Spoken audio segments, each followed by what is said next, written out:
ಎಲ್ಲರಿಗೂ ನಮಸ್ಕಾರ. ಇದು ಸುದ್ದಿ ವಿಶ್ಲೇಷಣೆ. ನಾನು ಶಶಿಧರ್ ಭಟ್. ಇದು ನನ್ನ ಡಿಜಿಟಲ್ ವಾಹಿನಿ. ತಾವಿದನ್ನು ಲೈಕ್ ಮಾಡಿ, ಸಬ್ಸ್ಕ್ರೈಬ್ ಮಾಡಿ, ಬೆಲ್ ಐಕಾನನ್ನು ಪ್ರೆಸ್ ಮಾಡೋದಕ್ಕೆ ಮರಿಬೇಡಿ. ನನ್ನ ಎಲ್ಲ ಸುದ್ದಿ ವಿಶ್ಲೇಷಣೆಯ ನೋಟಿಫಿಕೇಷನ್ ತಮಗೆ ತಲುಪುತ್ತೆ. ತಾವು ಯಾವುದನ್ನು ಮಿಸ್ ಮಾಡಿಕೊಳ್ಳಲ್ಲ. ಹಾಗೆಯೇ ಸಾಧ್ಯ ಆದರೆ ಸಹಾಯ ಮಾಡಿ. ತಮ್ಮ ಸಹಾಯ ಸ್ವತಂತ್ರ ಪತ್ರಿಕೋದ್ಯಮಕ್ಕೆ ಒಂದು ಆಕ್ಸಿಜನ್ ಇದ್ದಂತೆ.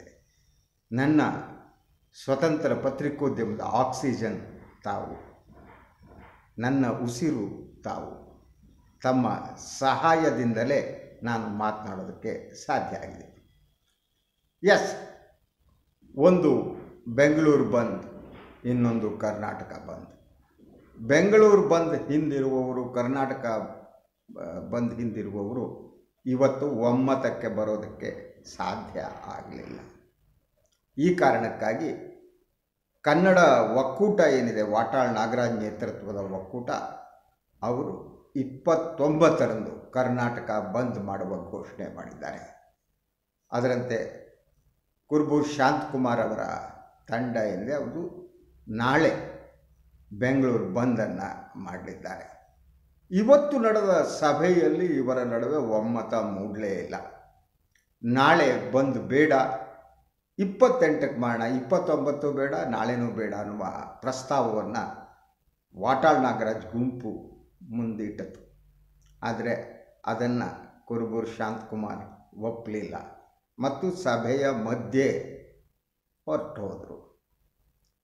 ಅದಾದ ಮೇಲೆ ವಾಟಾಳ್ ನಾಗರಾಜ್ ಘೋಷಣೆ ಮಾಡಿದ್ರು, ನಾವು 29ಕ್ಕೆ ಕರ್ನಾಟಕ ಬಂದ್ ಮಾಡ್ತೀವಿ ಅಂತ. ಒಟ್ಟಾರೆಯಾಗಿ ಕನ್ನಡಿಗರ ನಡುವೆ ಒಗ್ಗಟ್ಟಿಲ್ಲ ಅನ್ನುವುದು ಇವತ್ತು ಇನ್ನೊಮ್ಮೆ ಸಾಬೀತಾಯಿತು. ಅದರಂತೆ ಹಲವು ಗುಂಪುಗಳು ಹಲವು ರೀತಿಯ ಪ್ರತಿಭಟನೆಗಳನ್ನು ಕೂಡ ಇವತ್ತು ಮುಂದುವರಿಸಿದು. ಪ್ರತಿಭಟನೆ ಅಲ್ಲಲ್ಲಿ ನಡೀತಾನೇ ಇತ್ತು. ಇನ್ನೊಂದೆಡೆ ಈ ಸಭೆಗಳು, ಚರ್ಚೆ, ಸಮಾಲೋಚನೆ, ಅಲ್ಟಿಮೇಟ್ಲಿ ಒಮ್ಮತ ಇಲ್ಲ. ಕರ್ನಾಟಕ ಕಾವೇರಿ ವಿಚಾರದಲ್ಲಿ ಇವತ್ತಿನ ಸ್ಥಿತಿಗೆ ಬರುವುದಕ್ಕೂ ಕಾರಣ ಒಗ್ಗಟ್ಟು ಇಲ್ಲದಿರುವುದೇ ಆಗಿದೆ. ಪ್ರತಿಯೊಬ್ಬರಿಗೂ ತಮ್ಮ ವೈಯಕ್ತಿಕ ಲಾಭ ನಷ್ಟ ಮಹತ್ವವೇ ಹೊರತು ಇನ್ಯಾವುದೂ ಅಲ್ಲ ಅನ್ನುವ ಪರಿಸ್ಥಿತಿ ನಿರ್ಮಾಣ ಆಗಿದೆ. ರಾಜ್ಯ ಸರ್ಕಾರ ಈ ವಿಚಾರದಲ್ಲಿ ಪ್ರತಿಭಟನೆ ಮಾಡುವುದು ಮಾಡಿ, ನಿಮ್ಮ ಹಕ್ಕು ಅಂತ ಹೇಳಿದೆ. ಆದರೆ ಶಾಂತಿ ಸುವ್ಯವಸ್ಥೆಗೆ ಧಕ್ಕೆಯನ್ನು ಉಂಟು ಮಾಡಿ ಅನ್ನುವ ಮನವಿಯನ್ನು ಸರ್ಕಾರ ಮಾಡಿ, ಒಟ್ಟಾರೆಯಾಗಿ ಸರ್ಕಾರ ಒಂದು ರೀತಿಯ ಮೌನವನ್ನು ಅನುಸರಿಸುತ್ತಾ ಇರುವಂತೆ ಕಾಣುತ್ತೆ. ಅವರು ಈ ಬಂದನ್ನು ವಿರೋಧಿಸುವಂತೆಯೂ ಇಲ್ಲ, ಒಪ್ಪಿಕೊಳ್ಳುವಂತೆಯೂ ಇಲ್ಲ.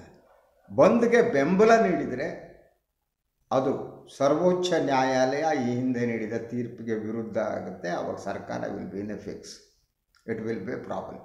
ಆದ್ದರಿಂದ ಬಂದಿಗೆ ಬಹಿರಂಗವಾಗಿ ಬೆಂಬಲ ಕೊಡುವಂತೆ ಇಲ್ಲ. ಬೆಂಬಲ ಇಲ್ಲ ಅಂತ ಬಹಿರಂಗವಾಗಿ ಹೇಳಿದರೆ ಕನ್ನಡ ಹೋರಾಟಗಾರರ, ರೈತರ ಕೆಂಗಣ್ಣಿಗೆ ಗುರಿಯಾಗಬೇಕಾಗತ್ತೆ. ಆದ್ದರಿಂದ ಸರ್ಕಾರ ಈ ರೀತಿ ಒಂದು ಸ್ಟ್ಯಾಂಡನ್ನು ತೆಗೆದುಕೊಂಡಿದೆ.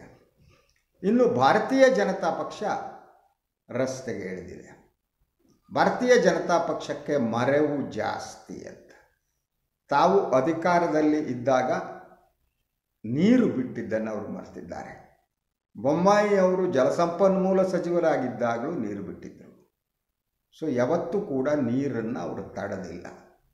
ಕರ್ನಾಟಕದ ರಾಜಕೀಯ ಇತಿಹಾಸದಲ್ಲಿ ನ್ಯಾಯಾಲಯದ ತೀರ್ಪನ್ನು ಉಲ್ಲಂಘಿಸುವ ರೀತಿ ವರ್ತನೆ ಮಾಡಿದವರು ಬಂಗಾರಪ್ಪನವರು ಮಾತ್ರ. ಸೆಡ್ ಹೊಡೆದ್ರು, ಅದು ಬೇರೆ ಬೇರೆ ರಾಜಕೀಯ ಪರಿಣಾಮಗಳನ್ನು ಉಂಟು ಮಾಡಿತು. ಅದು ಬಿಟ್ಟರೆ ಎಲ್ಲ ಸರ್ಕಾರಗಳು ನೀರು ಬಿಟ್ಟಿವೆ. ನೀರು ನಾನು ಬಿಡಲ್ಲ ಅಂತ ಮೇಲೆ ಹೇಳಿದರು, ಒಳಗಡೆ ನೀರು ಬಿಟ್ಟಿದ್ದಾರೆ. ಆದರೆ ಇದನ್ನು ರಾಜಕೀಯವಾಗಿ ಒಂದು ಬಳಸಿಕೊಳ್ಳುವ ಒಂದು ಯತ್ನ ಇದೆಯಲ್ಲ, ಆ ಯತ್ನವನ್ನು BJP ಇವತ್ತು ಮಾಡ್ತಾ ಇದೆ. ಮಂಡ್ಯದಲ್ಲಿ BJP ಬೆಂಬಲಿಗರು ಚಡ್ಡಿ ಚಳವಳಿಯನ್ನು ಮಾಡಿದ್ರಂತೆ. ನಾನು ಯಾವುದೋ ವಾಹಿನಿಯಲ್ಲಿ ನೋಡ್ತಿದ್ದೆ, ಪಟ್ಟೆ ಚಡ್ಡಿ ಹಾಕ್ಕೊಂಡು ಕೂತಿದ್ದನ್ನು ನೋಡಿದೆ. ಹೆಗಲ ಮೇಲೆ ಕೇಸರಿ ಶಾಲ್ ಇದೆ, ಕೆಳಗಡೆ ಚಡ್ಡಿ ಇದೆ. ಅವರ ಚಡ್ಡಿ ಚಳವಳಿ, ಈ ಚಡ್ಡಿ ಚಳವಳಿಯ ಸಂದರ್ಭದಲ್ಲಿ BJP ಮಾಜಿ ಮುಖ್ಯಮಂತ್ರಿ ಯಡಿಯೂರಪ್ಪನವರ ಪುತ್ರ ವಿಜಯೇಂದ್ರ ಬಂದಿದ್ದರು. ಅವರು ಸರ್ಕಾರದ ಮೇಲೆ ದಾಳಿ ನಡೆಸಿದ್ರು. ಹಾಗೆಯೇ ಅಶ್ವಥ್ ನಾರಾಯಣ ಅವರು ಬಂದಿದ್ದರು. ಸೊ ಉಳಿದವರೆಲ್ಲ ಚಡ್ಡಿ ಹಾಕೊಂಡು ಕೂತಿದ್ರು. ಇದು ಸಾಂಕೇತಿಕವಾದ್ದು. BJPಯವರು ಚಡ್ಡಿ ಚಳವಳಿಯನ್ನು ಇನ್ನೂ ಮುಂದುವರಿಸಬೇಕು ಅಂತ ಬಯಸುವವನು ನಾನು. ಅವರು ವಿಧಾನಸೌಧದ ಮುಂದೆ ಚಡ್ಡಿ ಹಾಕಲಿ, ಆದರೆ ಯಾವ ಕಲರ್ ಚಡ್ಡಿ ಹಾಕಬೇಕು ಅನ್ನೋ ತೀರ್ಮಾನ. ಪಟ್ಟೆ ಚಡ್ಡಿ ಹಾಕಬೇಕೋ, ಕಾಕಿ ಚಡ್ಡಿ ಹಾಕಬೇಕು, ಯಾವ ರೀತಿ ಚಡ್ಡಿ ಹಾಕಬೇಕು, ಚಡ್ಡಿಯ ಒಳಗಡೆ ಕಾಚಾ ಇರಬೇಕೋ ಇರಬಾರ್ದು, ಇಂಥ ಹಲವು ಪ್ರಶ್ನೆಗಳಿವೆ. ಅದು ಆ ಪಕ್ಷದವ್ರು ತೀರ್ಮಾನ ತಗೋತಾರೆ. But politically they are trying to use it ಅಂತ ಅನ್ನೋದಕ್ಕೆ ನಾನು ಹೇಳಿದ್ದೆ. ಇದನ್ನು ರಾಜಕೀಯವಾಗಿ ಬಳಸ್ಕೋಬೇಕು ಅಂತ. ಆದರೆ ರಾಜಕೀಯವಾಗಿ ಅವ್ರು ಬಳಸ್ಕೊಳ್ಳೋಕ್ಕೆ ಜನ ನಂಬಲ್ಲ. ಸಾಮಾನ್ಯ ರೈತರಿಗೆ ಗೊತ್ತಿದೆ ಕರ್ನಾಟಕದ ಎಲ್ಲ ಸರ್ಕಾರಗಳು ನೀರು ಬಿಟ್ಟಿವೆ ಅಂತ. ನೀರು ಬಿಡದೇ ಇರುವುದಕ್ಕೆ ಕಾರಣಗಳಿವೆ. ನಾನು ಒಮ್ಮೆಲೆ ಅದನ್ನು ಮಾತನಾಡಕ್ಕೆ ಹೋಗಲ್ಲ. ಒಂದು, ನೀವು ನ್ಯಾಯಾಲಯಗಳು ತೀರ್ಪು ಕೊಟ್ಟಾಗ ಬಿಡದೇ ಇದ್ದರೆ ಏನಾಗುತ್ತೆ ನಾವು ಆಲೋಚನೆ ಮಾಡೋಣ. ನೀರನ್ನು ನಿಲ್ಲಿಸಿಬಿಡಿ ಅಂತ ಕೂಗ್ತಾ ಇದ್ದಾರೆ. BJPಯವರು ಕೂಗ್ತಿದ್ದಾರೆ. ಯಾರ್ಯಾರು ಪ್ರತಿಭಟನಾಕಾರಿದ್ದಾರೋ ನೀರನ್ನು ನಿಲ್ಲಿಸಿಬಿಡಿ ಅಂತ. ಇವರಿಗೆಲ್ಲ ಕಾಮನ್ ಸೆನ್ಸ್ ಇದೆಯೋ ಇಲ್ಲೋ ಗೊತ್ತಿಲ್ಲ. ಯಾವಾಗ ನ್ಯಾಯಾಲಯ ತೀರ್ಪನ್ನು ಕೊಡುತ್ತೋ ಆ ಸಂದರ್ಭದಲ್ಲಿ ಸರ್ವೋಚ್ಚ ನ್ಯಾಯಾಲಯದ ತೀರ್ಪನ್ನು ನೀವು ಉಲ್ಲಂಘಿಸಿದರೆ ಏನಾಗುತ್ತೆ? ಹಾಗೆಯೇ ಈ ಕಾವೇರಿ ವಿಚಾರದಲ್ಲಿ ಕಾವೇರಿ ನಿಯಂತ್ರಣ ಪ್ರಾಧಿಕಾರ ಏನಿದೆ, ಆ ನಿಯಂತ್ರಣ ಪ್ರಾಧಿಕಾರದ ಆದೇಶವನ್ನು ಈಗ ಸುಪ್ರೀಂ ಕೋರ್ಟ್ ಎತ್ತಿ ಹಿಡಿದಿದೆ. ಈಗ ನೀರು ನಿಲ್ಲಿಸಿದರೆ ಏನಾಗುತ್ತೆ? ನೀರು ನಿಲ್ಲಿಸಿದರೆ ಆಗೋದು ಒಂದೇನೆ, ಈ ಒಂದು ಕರ್ನಾಟಕದಲ್ಲಿರುವ ಅಣೆಕಟ್ಟುಗಳನ್ನು ಟೇಕ್ ಓವರ್ ಮಾಡುವ ಅಪಾಯ ಇರುತ್ತೆ. ಸ್ವಲ್ಪ ಕಾಮನ್ ಸೆನ್ಸ್ ಇಟ್ಕೋಬೇಕು. ಅಟ್ಲೀಸ್ಟ್ ನಮಗೀಗ ನೀರ್ಗಂಟಿ ಕೆಲಸ ಇದೆ. ಅವ್ರು ಹೇಳಿದಾಗ ನೀರು ಬಿಡೋದಿದೆಯಲ್ಲ, ಗೇಟ್ ಎತ್ತೋದು ಹಾಕೋದು ಕೆಲಸ, ಆ ಕೆಲಸನೂ ಹೊರಟೋಗುತ್ತೆ. ಬೇರೆ ರಾಜ್ಯಗಳ ಅಧಿಕಾರಿಗಳು ಬಂದು ಇದನ್ನು ನಿರ್ವಹಣೆ ಮಾಡೋದಕ್ಕೆ ಶುರು ಮಾಡ್ತಾರೆ. ನಾವು ನಮ್ಮಲ್ಲಿರುವ ಅಧಿಕಾರವನ್ನು ಸಂಪೂರ್ಣವಾಗಿ ಕಳ್ಕೊಳ್ತೀವಿ. ನಮ್ಮ ಹಿರಿಯರುಗಳು ತನು ಮನ ಧನವನ್ನು ಅರ್ಪಿಸಿ ಕಟ್ಟಿದ ಅಣೆಕಟ್ಟುಗಳೇ ನಮ್ಮ ನಿಯಂತ್ರಣದಿಂದ ಹೋದರೆ ಇನ್ನೇನು ಗತಿ? ಆದ್ದರಿಂದ ಸರ್ವೋಚ್ಚ ನ್ಯಾಯಾಲಯದ ತೀರ್ಪನ್ನು ಯಾರೂ ಉಲ್ಲಂಘಿಸೋಕ್ಕೆ ಸಾಧ್ಯ ಇಲ್ಲ. ಆದರೆ ಇಡೀ ಸರ್ಕಾರದಲ್ಲಿ ನೀವು ಜೂನ್ ತಿಂಗಳಿಗೆ ಏನಿದೆ ಮೊದಲೇ ಅಗತ್ಯಕ್ಕಿಂತ ಹೆಚ್ಚು ನೀರನ್ನು ರಾಜ್ಯ ಸರ್ಕಾರ ಬಿಡಬಾರ್ದಿತ್ತು ಅನ್ನೋದು ನಿಜ. ಅದು ರಾಜ್ಯ ಸರ್ಕಾರ ಮಾಡಿರುವ ತಪ್ಪು ಅಂತಲೇ ಒಪ್ಕೊಳ್ಳ. ಆದರೆ ಈಗ ಎಲ್ಲ ಸೇರಿ ಏನು ಮಾಡಬೇಕು ಅನ್ನೋದಿದೆ, ಅದು ಭಾಳ ಮುಖ್ಯವಾದ್ದು. ಅದಕ್ಕೆ ಕರ್ನಾಟಕದ ಏಕಮೇವ ನೀರಾವರಿ ತಜ್ಞರು ತನ್ನ ಪರಿಗಣಿಸ್ತಾರೆ ಅವರು ದೇವೇಗೌಡರು ರಾಜ್ಯಸಭೆಯಲ್ಲಿ ಭಾಳ ಸ್ಪಷ್ಟವಾಗಿ ಹೇಳಿದರು, ಇದನ್ನು ಮಾತುಕತೆಯ ಮೂಲಕ ಮಾತ್ರ ಬಗೆಹರಿಸೋಕ್ಕೆ ಸಾಧ್ಯ ಅಂತ. ಈಗ ಅವರಿಗೆ ಪ್ರಧಾನಿ ಮಂತ್ರಿಗಳಿಗೆ ಒಂದು ಪತ್ರವನ್ನು ಕೂಡ ಬರೆದಿದ್ದಾರೆ. ಕರ್ನಾಟಕ ಮತ್ತು ತಮಿಳುನಾಡು ರಾಜ್ಯಗಳ ನಡುವೆ ಮಧ್ಯಸ್ಥಿಕೆ ವಹಿಸಬೇಕಾದ ಹೊಣೆಗಾರಿಕೆ ಕೇಂದ್ರ ಸರ್ಕಾರದ ಮೇಲಿದೆ. ಈಗ ನಾವು ಒತ್ತಡ ಹೇರಬೇಕಾದ್ದು ಕೇಂದ್ರ ಸರ್ಕಾರಕ್ಕೆ. ನ್ಯಾಯಾಲಯ ಸುಪ್ರೀಂ ಕೋರ್ಟ್ ಆದೇಶ ನಮ್ಮ ಕೈ ಕಟ್ಟಾಕಿದೆ, ನಮ್ಮ ಸರ್ಕಾರದ ಕೈಯನ್ನು ಕಟ್ಟಾಕಿದೆ. ಅವರಿಗೆ ಈಗ ನೀರು ಬಿಡದೆ ಬೇರೆ ದಾರಿ ಇಲ್ಲ. ಎಮೋಷ್ನಲ್ ಆಗಿ ನೀರು ಬಿಡಬೇಡಿ ಅಂತ ಹೇಳೋದು ಸುಲಭ. ಅದರಿಂದ ಆಗುವ ಪರಿಣಾಮ ಏನು? ಅಣೆಕಟ್ಟುಗಳು ಟೇಕ್ ಓವರ್ ಆದರೆ ಏನಾಗುತ್ತೆ? ನ್ಯಾಯಾಂಗ ನಿಂದನೆ ಆದರೆ ಏನಾಗುತ್ತೆ? ಚೀಫ್ ಸೆಕ್ರೆಟರಿ ಒಳಗಡೆ ಹೋಗಬೇಕಾಗುತ್ತೆ. ಇಂತಹ ಅಂಶಗಳು ಗೊತ್ತಿರಬೇಕು. ಈಗ ನಾವು ಮಾಡಬೇಕಾದ್ದು ಒಂದೇ, ಅದು ಕೇಂದ್ರ ಸರ್ಕಾರ ಮಧ್ಯಸ್ಥಿಕೆ ವಹಿಸುವಂತೆ ಒತ್ತಡ ಹೇರುವುದು. ಪ್ರಧಾನಿ ನರೇಂದ್ರ ಮೋದಿಯವರು ಮಧ್ಯಸ್ಥಿಕೆ ವಹಿಸಬೇಕು. ಅವರು ಮಧ್ಯಸ್ಥಿಕೆ ವಹಿಸಿ 2 ರಾಜ್ಯಗಳ ಮುಖ್ಯಮಂತ್ರಿಗಳನ್ನು ಕರೆದು ಅವರ ನಡುವೆ ಸಮಾಲೋಚನೆ ಮಾಡಿ ಈ ಸಂಕಷ್ಟ ಸೂತ್ರವನ್ನು ಸಿದ್ಧಪಡಿಸಬೇಕು. ಈ ಸಂಕಷ್ಟದ ಸಂದರ್ಭದಲ್ಲಿ, ಅಂದರೆ ಮಳೆ ಬರದೇ ಇರುವ ಸಂದರ್ಭ, ಸಂಕಷ್ಟ ಅಂದರೆ ಅಣೆಕಟ್ಟುಗಳಲ್ಲಿ ನೀರಿಲ್ದಿರುವ ಸಂದರ್ಭ, ಆವಾಗ ಏನು ಮಾಡಬೇಕು ಅನ್ನುವುದೇನಿದೆ ಅದನ್ನು ಮಾತುಕತೆಯ ಮೂಲಕ ಬಗೆಹರಿಸ್ಕೋಬೇಕು.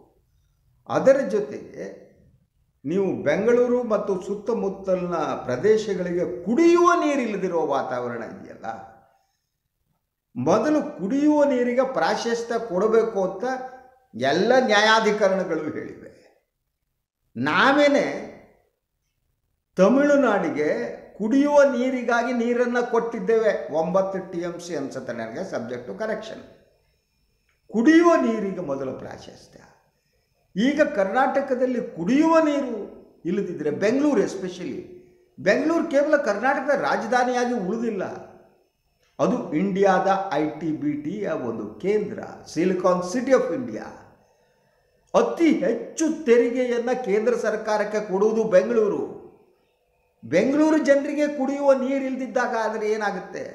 ಇಂಡಸ್ಟ್ರಿಗಳು ಮುಚ್ಚುತ್ತವೆ, ಉದ್ಯಮಗಳು ಶಿಫ್ಟ್ ಆಗ್ತವೆ ಆಂಧ್ರ ಪ್ರದೇಶಕ್ಕೆ, ತೆಲಂಗಾಣಕ್ಕೆ. So it's threat to Bengaluru city, ಇಲ್ಲಿಯ ಔದ್ಯಮಿಕ ಬೆಳವಣಿಗೆ. ಸೊ ಆದ್ದರಿಂದ ಇದು ಕೇವಲ ಕರ್ನಾಟಕದ ಜವಾಬ್ದಾರಿ ಮಾತ್ರ ಅಲ್ಲ, ಬೆಂಗಳೂರು ಅಂತಾರಾಷ್ಟ್ರೀಯ ಸಿಟಿ ನಗರ ಆಗಿರೋದ್ರಿಂದ ಕೇಂದ್ರ ಸರ್ಕಾರದ ಹೊಣೆಗಾರಿಕೆ ಇದೆ. ಬೆಂಗಳೂರಿಗೆ ನೀರನ್ನು, ಮೊದಲನೇದು ಕುಡಿಯುವ ನೀರನ್ನು ಒದಗಿಸೋದು. ಬೆಂಗಳೂರಿನ ಜೊತೆಗೇನೆ ನೀವು ಬೆಂಗಳೂರು ಸುತ್ತಮುತ್ತ ಇರುವ ಚನ್ನಪಟ್ಟಣ, ರಾಮನಗರ, ಮೈಸೂರು, ಮಂಡ್ಯ, ಇಲ್ಲಿ ಕುಡಿಯುವ ನೀರು ಒದಗಿಸೋದು, ಅದಕ್ಕೆ ಬೇಕಾದಷ್ಟು ನೀರು ಇಟ್ಕೊಡೋದು, ನಂತರ ರೈತರಿಗೆ ನೀರು ಕೊಡೋದು. ಆದರೆ ಈ ಕುಡಿಯುವ ನೀರಿನ ಲೆಕ್ಕಾಚಾರವನ್ನು ತೆಗೆದುಕೊಳ್ತಾನೇ ಇಲ್ಲ ಕಾವೇರಿ ನಿರ್ವಹಣಾ ಮಂಡಳಿ. ಈಗ ಬೇರೆ ದಾರಿ ಇಲ್ಲ. ದೇವೇಗೌಡರ ಮಾತನ್ನು ಕೇಳಬೇಕು. ದೇವೇಗೌಡರು ಹೇಳಿದಾಗೆ ಒಂದು, ತಮಿಳುನಾಡು ಕರ್ನಾಟಕ ಮಾತನಾಡಬೇಕು, ಕೇಂದ್ರ ಸರ್ಕಾರ ಮಧ್ಯಸ್ಥಿಕೆ ವಹಿಸಬೇಕು, ಅದೊಂದೇ ದಾರಿ.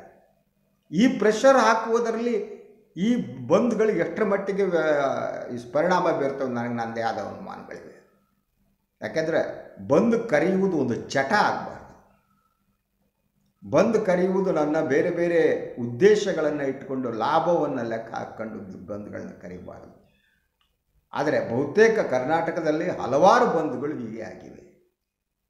ನಿಮ್ಮ ಚಟ ತೀರಿಸ್ಕೊಳ್ಳೋದಕ್ಕೆ ಬಂದ್ಗಳನ್ನ ಕರೀತೀರಿ. ಈಗ ಯಾಕಪ್ಪ 2 ಬಂದ್ ಬೇಕಿತ್ತು? ಇದು ಪ್ರಶ್ನೆ.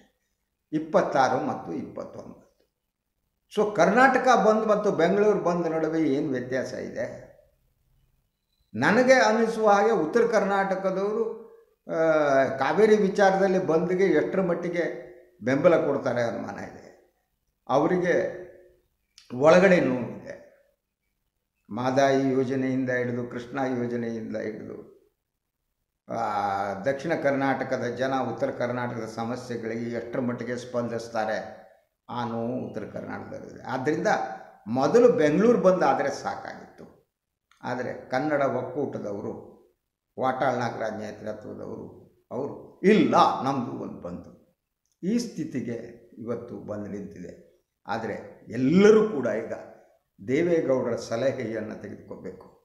ಮುಖ್ಯಮಂತ್ರಿ ಸಿದ್ದರಾಮಯ್ಯನವರಾಗಲಿ, ಪ್ರತಿಪಕ್ಷದವರಾಗಲಿ, ಈಗ ಚಡ್ಡಿ ಲಂಗೋಟಿ ಚಳವಳಿ ಮಾಡೋದಕ್ಕೆ ಹೊರಟವರಾಗಲಿ, ಎಲ್ಲರೂ ಕೇಳಬೇಕಾದ್ದು ಹೋಗಿ ದೇವೇಗೌಡರು ಮನೆ ಬಾಗಿಲಲ್ಲಿ ಹೋಗಿ ಕೂತ್ಕೊಳ್ಳಿ, ಸಾರ್ ನಿಮ್ಮ ನಾಯಕತ್ವದಲ್ಲಿ ಮಾಡೋಣ ಅಂತ ಹೇಳಿ. ಅದ್ರ ಜೊತೆಗೆ ಸಾಧ್ಯ ಆದರೆ ದೇವೇಗೌಡರ ನೇತೃತ್ವದಲ್ಲೇ ಒಂದು ನಿಯೋಗವನ್ನು ತೆಗೆದುಕೊಂಡು ಪ್ರಧಾನಿ ನರೇಂದ್ರ ಮೋದಿಯವರನ್ನ ಭೇಟಿ ಮಾಡಿ 2 ರಾಜ್ಯಗಳ ನಡುವಿನ ಒಂದು ಮಧ್ಯಸ್ಥಿಕೆ ವಹಿಸಿ ಅಂತ ರಿಕ್ವೆಸ್ಟ್ ಮಾಡಿ. ಮುಖ್ಯಮಂತ್ರಿಗಳು ದೇವೇಗೌಡರ ಮನೆಗೆ ಹೋಗಿ ಹೇಳಿ, ನಿಮ್ಮ ನೇತೃತ್ವದಲ್ಲೇ ಹೋಗೋಣ ಸಾರ್ ಅಂತ. ಯಾಕೆಂದರೆ ರಾಜ್ಯದ ಜನರ ಹಿತ ಮುಖ್ಯವೇ ಹೊರತು ರಾಜಕಾರಣ ಅಲ್ಲ. ಕ್ಷುಲ್ಲಕ ರಾಜಕಾರಣ, ಸಣ್ಣ ರಾಜಕಾರಣ, ರಾಜಕೀಯ ಲಾಭದ ಲೆಕ್ಕಾಚಾರಗಳು ರಾಜ್ಯವನ್ನು ಉಳಿಸಲ್ಲ. ಇದು ಇವತ್ತಿನ ಸುದ್ದಿ ವಿಶ್ಲೇಷಣೆ. ಇನ್ನೊಂದು ವಿಚಾರದೊಂದಿಗೆ ಮತ್ತೆ ಬರ್ತೀನಿ. ನನ್ನ ವಾಹಿನಿಯನ್ನು ಲೈಕ್ ಮಾಡಿ, ಸಬ್ಸ್ಕ್ರೈಬ್ ಮಾಡಿ, ಬೆಲ್ ಐಕಾನನ್ನು ಪ್ರೆಸ್ ಮಾಡೋದಕ್ಕೆ ಮರಿಬೇಡಿ. ಸಾಧ್ಯದರೆ ಸಹಾಯ ಮಾಡಿ. ತಮ್ಮ ಸಹಾಯವೇ ನನಗೆ ಶ್ರೀರಕ್ಷೆ. ಇವತ್ತಿನ ದಿನ ಎಲ್ಲರಿಗೂ ಒಳ್ಳೆಯದಾಗಲಿ. ನಮಸ್ಕಾರ.